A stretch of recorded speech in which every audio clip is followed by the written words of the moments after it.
This is our first reading. This is from Exodus chapter 16, verses 2 through 15. And I will be reading from the New Revised Standard Version. The whole congregation of the Israelites complained against Moses and Aaron in the wilderness.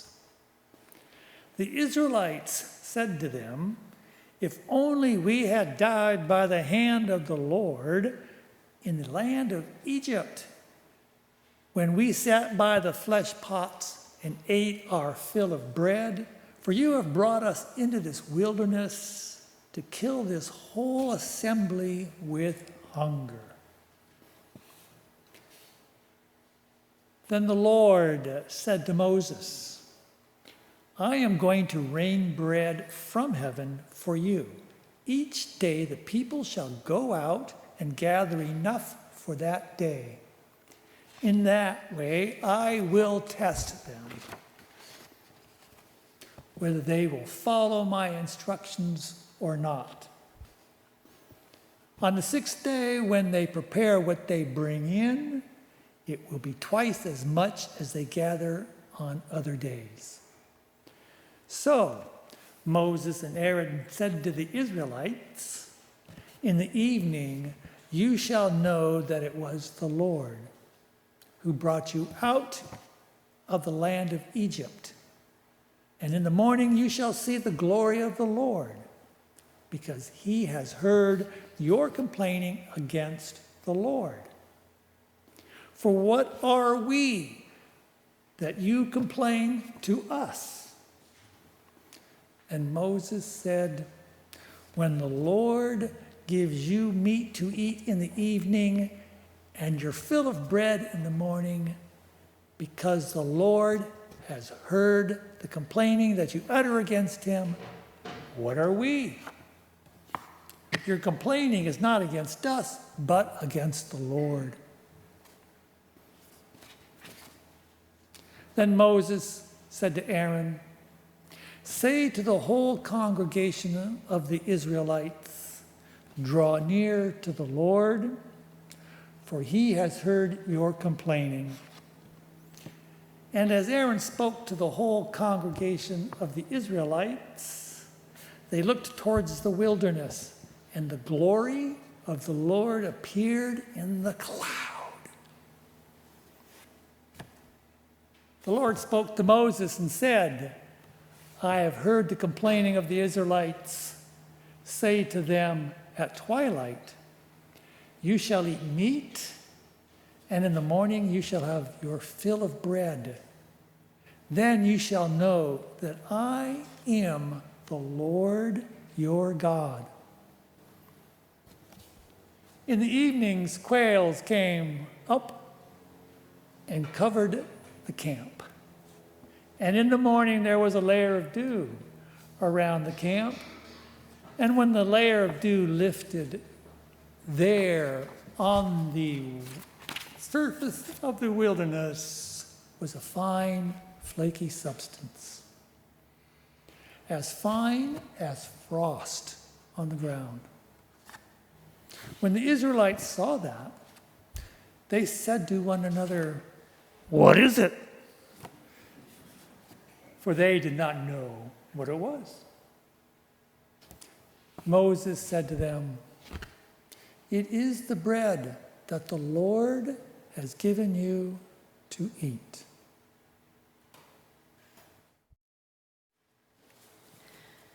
A reading from the book of Jonah.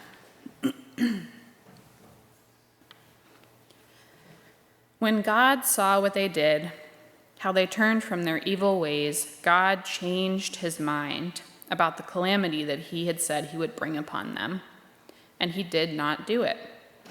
But this was very displeasing to Jonah, and he became angry.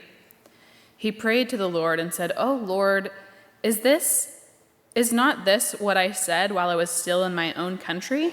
This is why I fled to Tarshish at the beginning, for I knew that you are a gracious God and merciful, slow to anger and abounding in steadfast love, and ready to relent from punishing. And now, O Lord, please take my life from me, for it is better for me to die than to live." And the Lord said, "Is it right for you to be angry?" Then Jonah went out of the city and sat down east of the city, and made a booth for himself there. He sat down under it in the shade, waiting to see what would become of the city. The Lord God appointed a bush, and it made it come over Jonah to give shade over his head, to save him from his discomfort. So Jonah was very happy about the bush. But when dawn came up the next day, God appointed a worm that attacked the bush, so that it withered. When the sun rose, God prepared a sultry east wind, and the sun beat down on the head of Jonah so that he was faint and asked that he might die. He said, "It is better for me to die than to live." But God said to Jonah, "Is it right for you to be angry about the bush?" And he said, "Yes, angry enough to die." Then the Lord said, "You are concerned about the bush, for which you did not labor, which you did not grow. It came into being a night, and it perished in a night. And should I not be concerned about Nineveh, that great city in which there are more than 120,000 persons who do not know their right hand from their left, and also many animals?" This is the word of the Lord. Thanks be to God. And I'll continue with a reading from the book of Matthew. "For the kingdom of heaven is like a landowner who went out early in the morning to hire laborers for his vineyard. After agreeing with the laborers for the usual daily wage, he sent them into his vineyard. When he went out about 9 o'clock, he saw others standing idle in the marketplace. And he said to them, 'You also go into the vineyard, and I will pay you whatever is right.' So they went. When he went out again about noon and about 3 o'clock, he did the same. And about 5 o'clock he went out and found others standing around. And he said to them, 'Why are you standing here idle all day?' They said to him, 'Because no one has hired us.' And he said to them, 'You also go into the vineyard.' When evening came, the owner of the vineyard said to his manager, 'Call all the laborers. Give them all their pay, beginning with the last and then going to the first.' When those hired about 5 o'clock came, each of them received the usual daily wage. Now when the first came, they thought that they would receive more, but each of them also received the usual daily wage. And when they received it, they grumbled against the landowner, saying, 'These last worked only an hour, and you have made them equal to us, who have borne the burden of the day and the scorching heat.' But he replied to one of them, 'Friend, I am doing you no wrong. You did not agree. Did you not agree with me for the usual daily wage? Take what belongs to you and go. I choose to give to this last the same that I give to you. Am I not allowed to do what I choose with what belongs to me? Or are you envious because I am generous? So the last will be first, and the first will be last.'" This is the word of the Lord. Thanks be to God. Understanding God, remind us that you are a provider. As we listen to the word spoken today, may we hear your provision, your care, your enoughness. Whatever builds up that I say, may we remember. Whatever tears down that I say, may we all forget. And all of God's people said, amen. Again, textual doozies, that's what I keep saying. What are we going to do with today's text? So I was present for this devotional of the session meeting this past month, and a seed was planted in that devotional time that I have been taking with me since then. This is the power of devotionals done in community. One of our lovely session members brought up a story where Jesus performed a miracle, but as often happens when Jesus is around, the people around Jesus did not get it. And one elder of Snow Pres put it this way: the people around Jesus missed the miracle in front of them. And I've been sitting with that phrase since that meeting, trying to notice where I am missing the miracle in my own life. And as I prepared for today, I found myself seeing a lot of biblical characters doing this very thing, missing the miracle in front of them. We can get so caught up in our understanding of how the world should be, or what is fair, a word I really want us to contemplate this morning, that I think we miss the magnificent abundance in front of us. So let's dig into the text for this morning and see how God shows up in ways that we might be missing. And as we do, let us take heart. We were not the first ones to miss the things that God is doing around us, and we will not be the last. But by doing things in community, like gathering around a sacred church board meeting, or sitting with a friend over coffee and asking for their perspective, or even reading familiar Bible stories together, we can better reveal to each other the miracles in our midst. There's a very simple example of this from the story in Jonah today. Some people love Jonah, but he is known for being super dramatic and really grumpy. I do not think I would want to have breakfast with Jonah. He misses the miracle of provision by God again and again.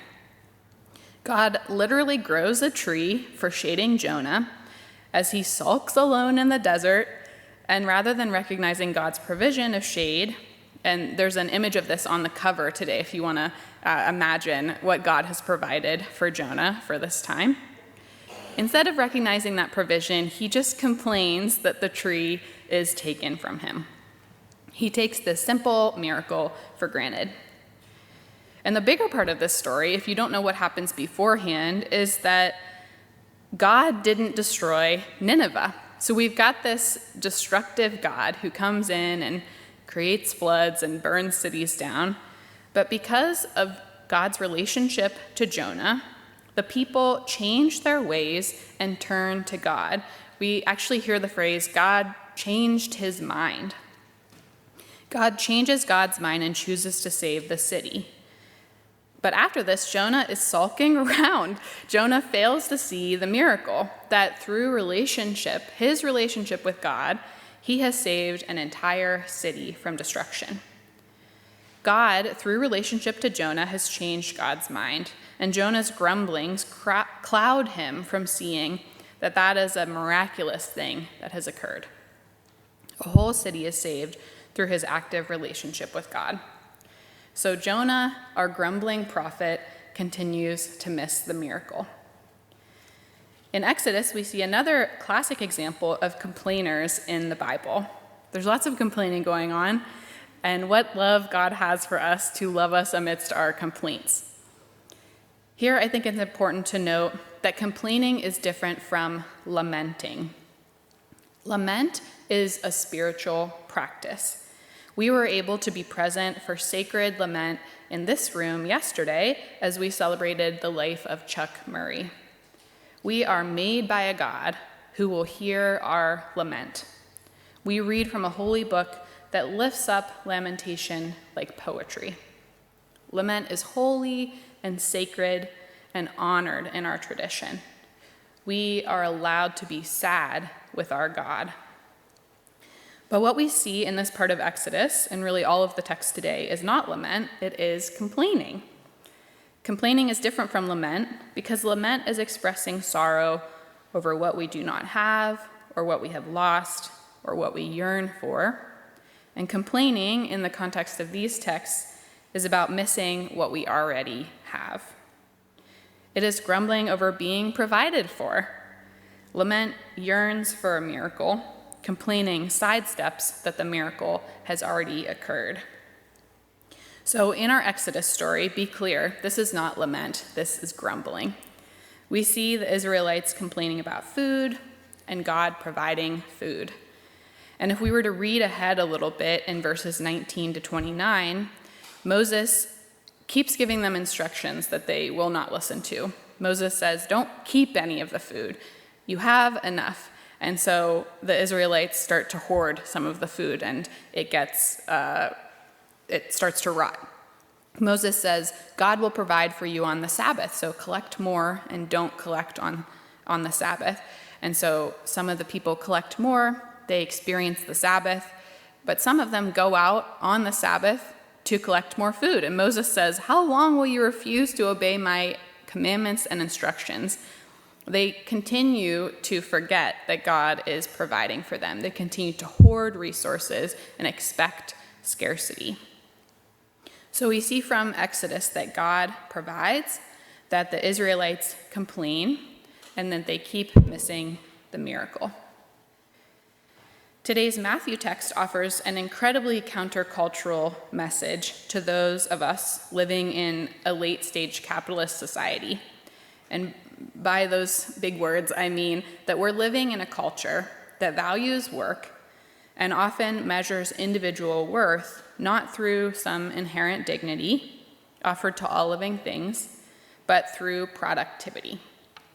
When I was the director of youth ministry at the largest Presbyterian church in the Presbytery in the heart of Silicon Valley, the most abundant thing that I would try to teach those teenagers who were surrounded by the biggest productive companies in the world, Google, Apple, Facebook, the most abundant thing I could teach them was that their productivity did not measure their worth.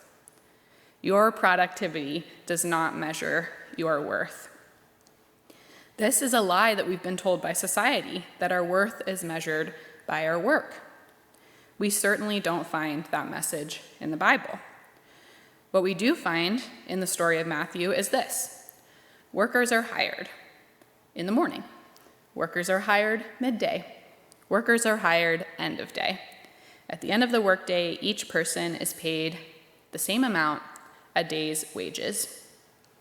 And from the perspective of me and many, this looks incredibly unfair. Why would someone get paid the same amount to do less work? But I wonder why we are defining fairness based on this category of productivity.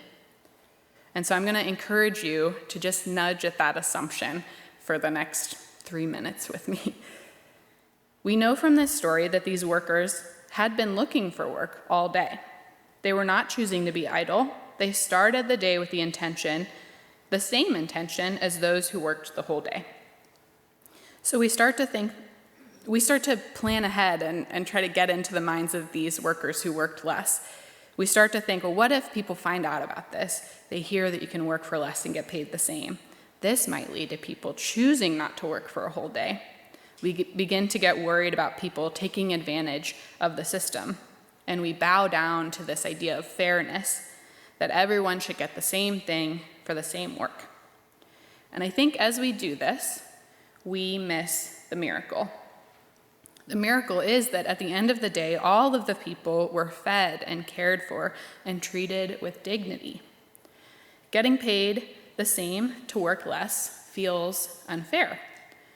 But why do we not see the idea of someone going home without wages as unfair?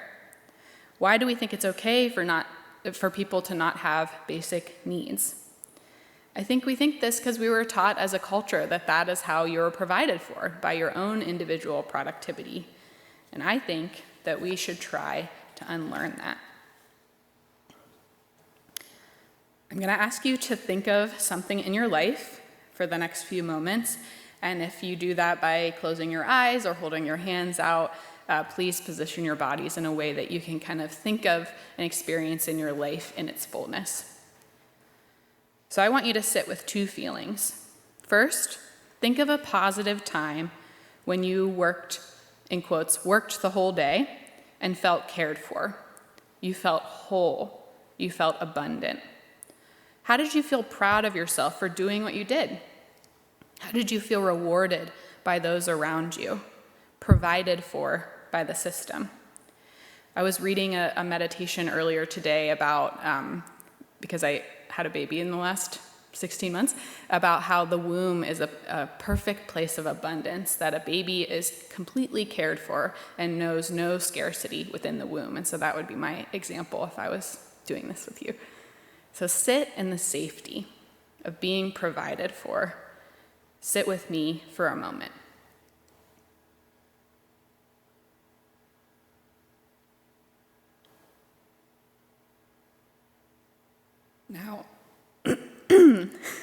Now, I want you to sit in another feeling. Think of a time when you worked the whole day and you got the same as someone who worked half a day. I want you to lean into how you might feel resentful about that experience. What emotions come up for you as you think about receiving the same as someone who did less? Did you think that person or that group was taking advantage of something? Did you feel a lack of fairness in that situation? Now I want to ask you to sit in that frustration with me for a moment.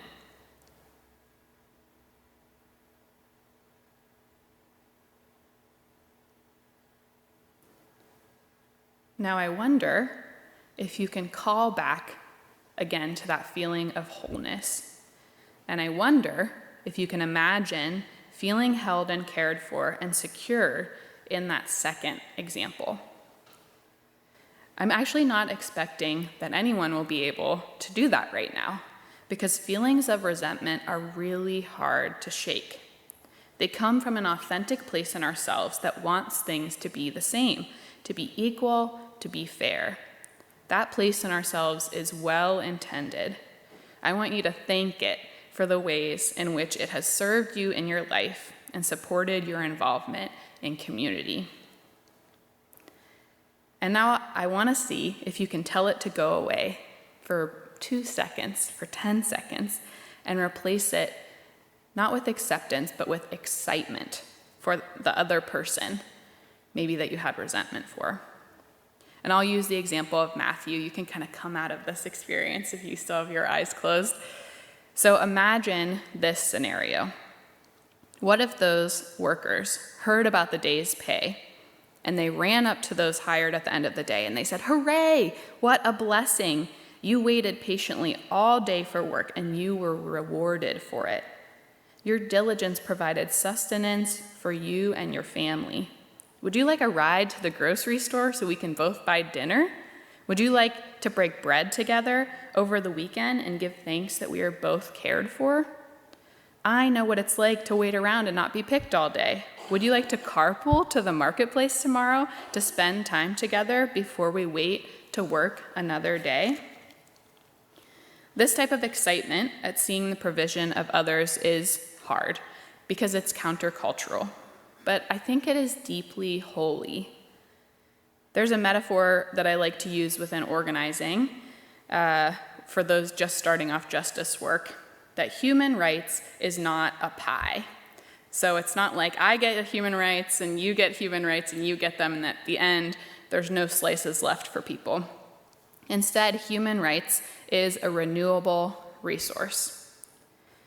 God's love is like this. It's a renewable resource. Loving someone else's good fortune does not take love away from you. Another worker being paid the same wages takes no wages away from you. To love one another does not require less love to you. So from Matthew, we see that God is not fair, because a fair boss would have paid each person according to the amount that they worked. But an unfair boss pays each person what they need, a full day's wages. Those who worked a full day begin to miss the miracle only when they discover what the others were paid. And so imagine if they hadn't been given that information, and imagine that for your own example. Did you start to feel resentful only when you heard about what someone else got? And did that negate what you had already experienced in abundance? So as you go into your week this week, I want you to wonder, when did we start to believe that the idea that everyone has enough is a bad thing? I want you to wonder, when did we all start to believe that God's provision for us would look the same? Complaining is different from lamenting. God shows up in our lament. Complaining is rude. But what complaining really does is it gets in the way of seeing the miracle. If you're grumpily keeping track of how others are provided for too, you're going to miss the miracle of provision in your own life. God will choose abundance over scarcity always. Choosing to celebrate that fact leads to a more abundant life for ourselves. The party is bigger and better when we all have what we need. O God, from your providing hand, even the dissatisfied and grumbling receive what they need for their lives. Teach us your ways of justice and lead us to practice your generosity so that we won't miss the miracle, so that we will accept our invitation to the party of abundance. In your kingdom, we are all taken care of. May it be so. Amen.